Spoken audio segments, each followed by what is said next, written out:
This is an example from Los Angeles going from the airport into Hollywood, which is in the middle of the rush hour. So if you're familiar with the traffic there, it's really bad. And essentially what happened is that Google say that's going to be 1 hour and 10 minutes, and Waze say that it's going to be 23 minutes.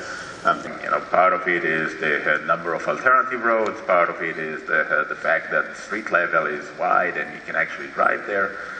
But essentially, the idea is that we are able to save significant amount of time to the drivers every time. Now, let me start with something else. When we started with a blank page, so there was no map. And actually, the map was created by the drivers. So when you're using the application, the map that you see there was actually created by the users. And the way that it works is the following.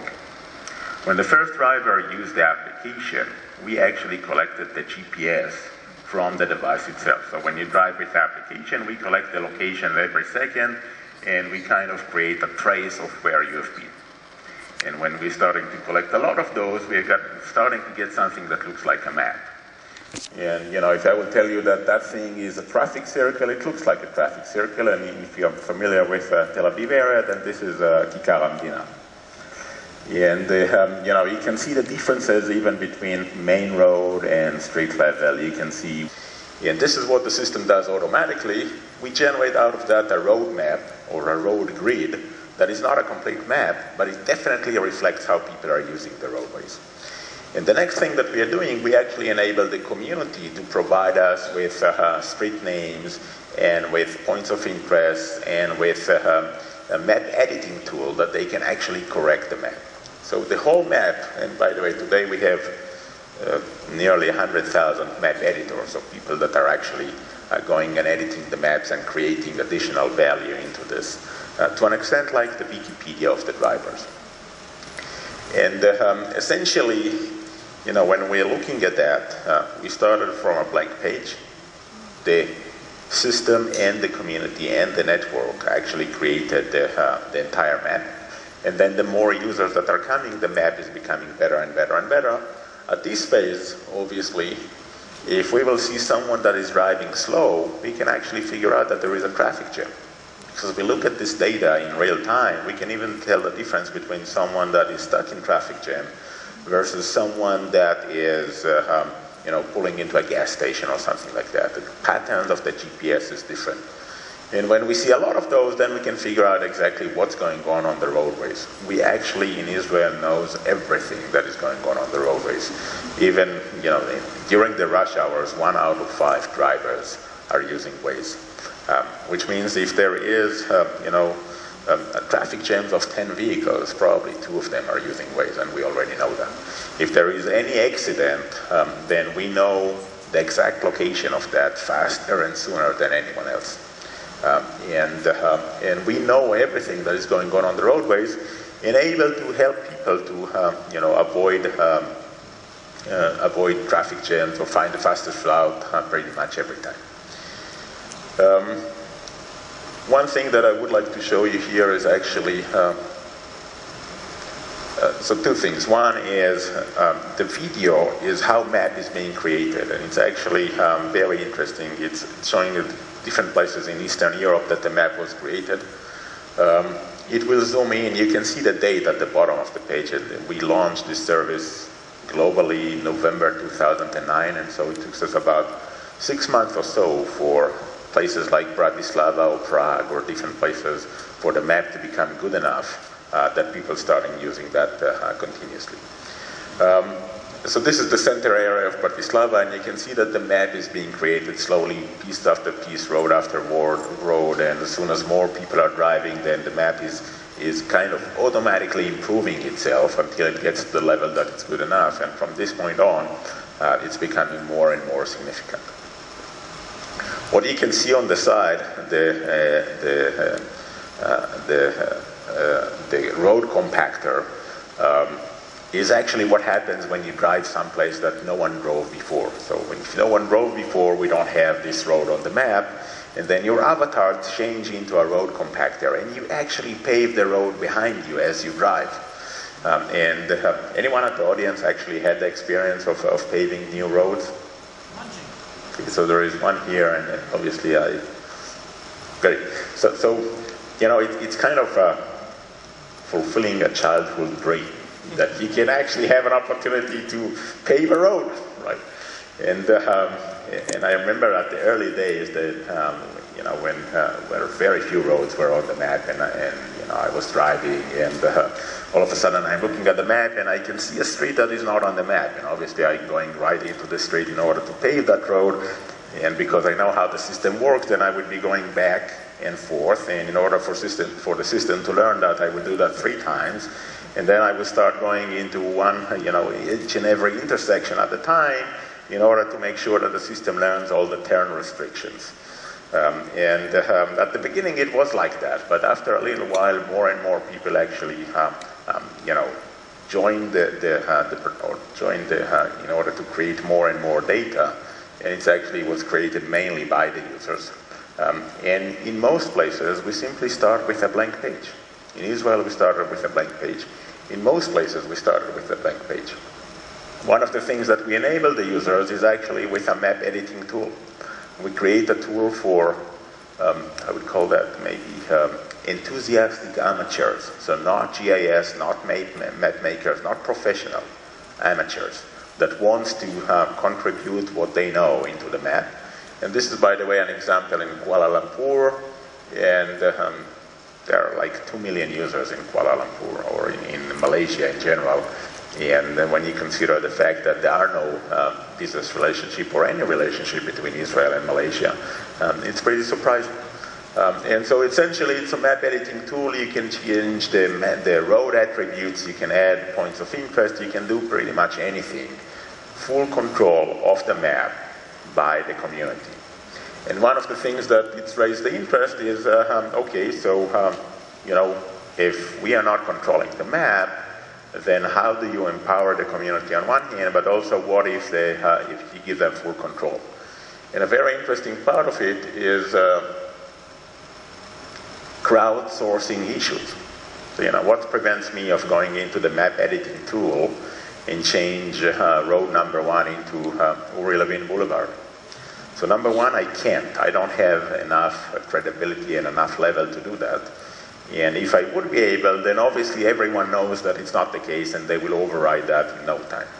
What I can do is probably call the driveway to my parking lot, I can probably call that Uri Levine Boulevard, because I drove there more than anyone else, and probably no one cares, right? No one even knows that there is no name for a driveway.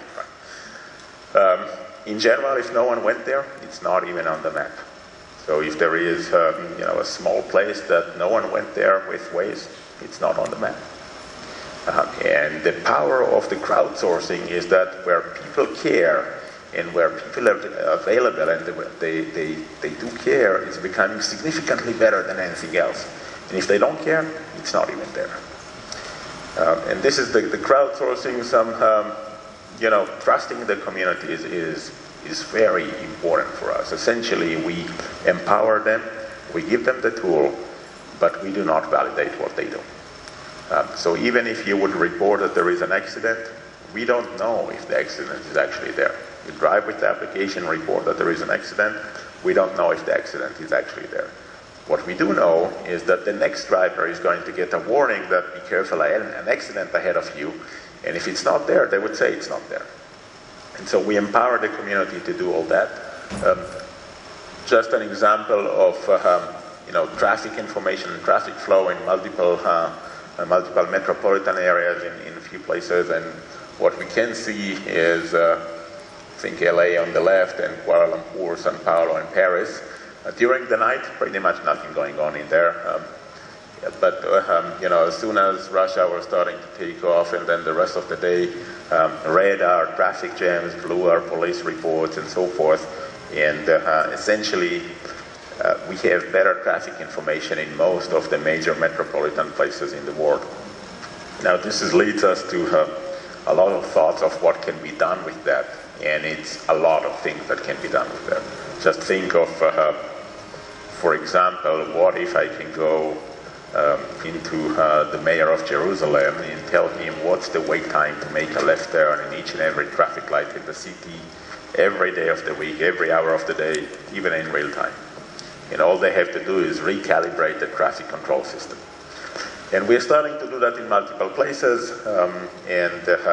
part of it is this information actually creates the value of the Waze drivers to all the drivers. And in addition, you can do better planning, do better transportation planning, better urban planning, and actually optimize the transportation system of a metropolitan area, of a country, of everywhere. One of the questions that I'm being asked is what we are doing in the car industry, and the most interesting approach is this approach. It's a mirrored approach. So the application is actually running on the smartphone, on the iPhone, or on the Android phone, but it's connected to a large display that is in the middle of the dashboard, and you actually can operate the application from the dashboard, even though that it's running on the smartphone. U.S. market is going into this direction more and more. Europeans still verdict is still out, so it's unclear whether or not this is what they will be implementing. By the way, this is a Honda, and there are Pioneers, there are Clarion's devices, there are different devices that are starting to enable that.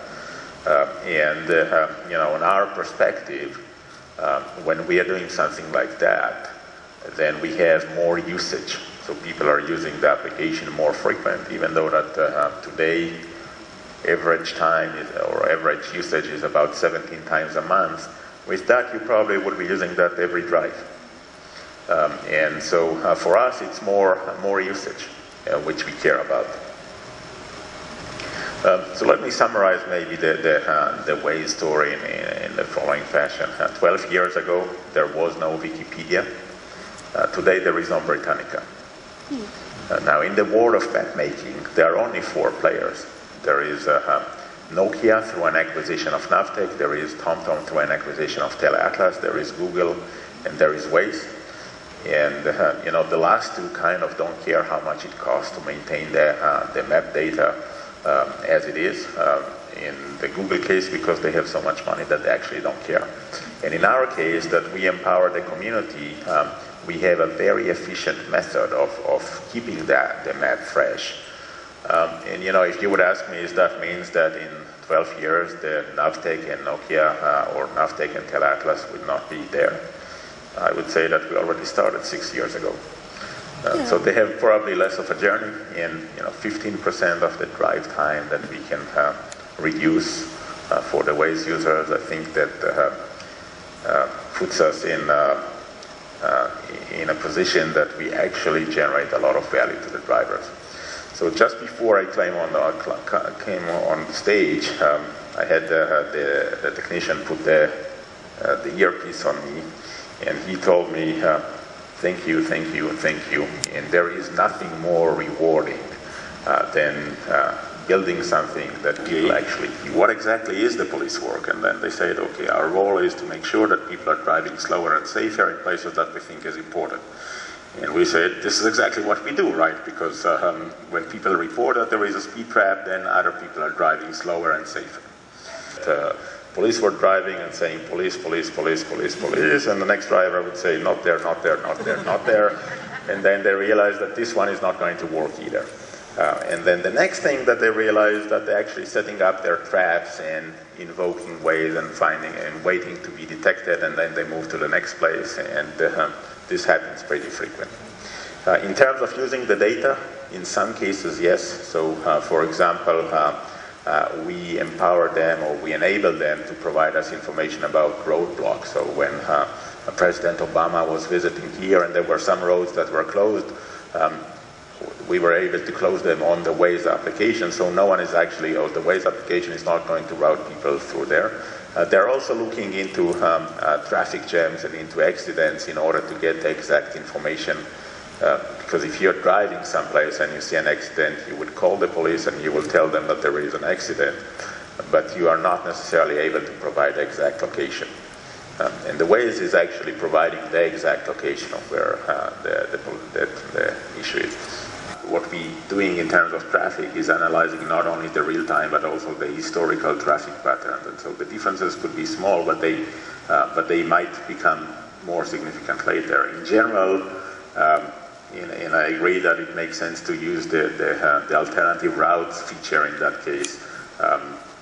Is look at the alternative routes and figure out, okay, it's going to save me 5 minutes and it's going to cost 15 shekels, and does it worth it, or does worth it in that case. And so of course we have people, you. The way that it works today, because in early days when most of the country is not mapped yet, then every time that you drive in a place that there is no road on the map, then you automatically create a road. In places that the map is nearly complete, then you actually need to say, I'm driving on a new road right now, and you kind of in the reporting you say map issues or something, and then your avatar becomes into the road compactor, and you actually pave the road. As soon as you pave this road, then tomorrow morning this road is going to be available for the rest of the drivers. And so it's being done by the people, by the users, and this is the power of the crowdsourcing. So there are actually two business models that we are implementing. One of them is advertisement on top of the map. And when you're stuck in traffic, for example, you would see promotions that tells you that gas stations down the road is having a discount on fuel, or 1+1 on food and beverages, or whatever it is. The other thing that we are doing in some places is we're starting to sell traffic information. So it could be for the transportation industry, the transportation authorities, that what we have is very valuable information for them, and we sell them. So essentially not, because you're not participating in the way that we expect you to participate. You're not as a motorcyclist, at least in Israel, you do not stand in traffic. The application is actually focused on drivers, and theoretically we could have done the same thing for anything that is outdoor, right? I can do that for bicycle riders, I can do that for hikers, I can do that for fishermen, I can do that for horse riding, I can do that for anything that is being done outdoor in the same fashion. But we focus only on drivers. So the first people that started were people that were incentivized by something else. They were people that care about maps, that care about GIS, that cares about GPS, and this is actually where their hobby. And for them, we enable them to make a better use of their hobby. We provided them with the tools that they can actually control their own destiny. And they were the first people that started to drive there. Because for the first driver, there was nothing there, right? What is interesting is that the pace of change was very rapid, even for early drivers. So the first time that you drive from home to the office, you create the road there. And when you're coming back, there is also the road back. Tomorrow morning, it's already going to be on the map. And so the reward or the perception of the map is actually fulfilling itself was very, very fast in many places. But, in general, we probably have much more mistakes than that. We probably have many. So, in general, Waze do not comment on rumors. I would say that newspaper have sold us about 6 or 7 times in the last 6 months or so, and we're still here. And the newspapers are not the buyers. Right? This is the part that has to do with the traffic information that we collect, and when you're using the historical traffic information in order to pre-plan the routes of the school buses, then you can optimize the entire system. You need less buses to do the same schlepping of the kids than without the optimization. So this is something that we hope is going to happen soon in Tel Aviv. Also in Jerusalem, there are some discussions about that. But in general, this is the value of the information that we know that can optimize the entire transportation system. The routes that tourists take are kind of much more expected than the local population. So they are going from top 10 attractions and from one to the other and so forth. And if we can figure out better how long does it take to actually move from one place to another place, and what is the most optimized route. We can actually create road signs or electronic signs for them that will tell them, okay, this is the way to optimize your different points along the tour that you want to take, and this is expected and how long it's going to take you. And by providing people more information on that, you're actually going to optimize the way that they are, that they will figure out, okay, it's going to take us half a day to get there. Let's do something in between. Let's do something that's more attractive. Expecting them to use an application is probably totally wrong. People or tourists do not use local applications, and Waze as an application is focused towards the local people, not the tourists. But taking the information that we collect and actually making the electronic road signs out of that, or telling people that your most optimized route from going from one place to another place is actually doing that the other way around in order to avoid traffic, or in order to spend more time at the things that you want to see versus the things that you don't care about is probably a better way. What we're doing in terms of searching is we are searching in multiple databases. Which one of them is the right one, we don't know. And usually it's Foursquare. If it's a public place, Foursquare actually have more updated database than anyone else. But we don't know where it is, and so obviously we will take people to wherever the result is going to tell us that this is where it is. So here is the reality, right? This week, we are in Israel. We lost the dream of having an electrical car. But cars that drive by themselves, we have so many of them. It's surprising how many passengers are in Israel. In some other countries, they behave better.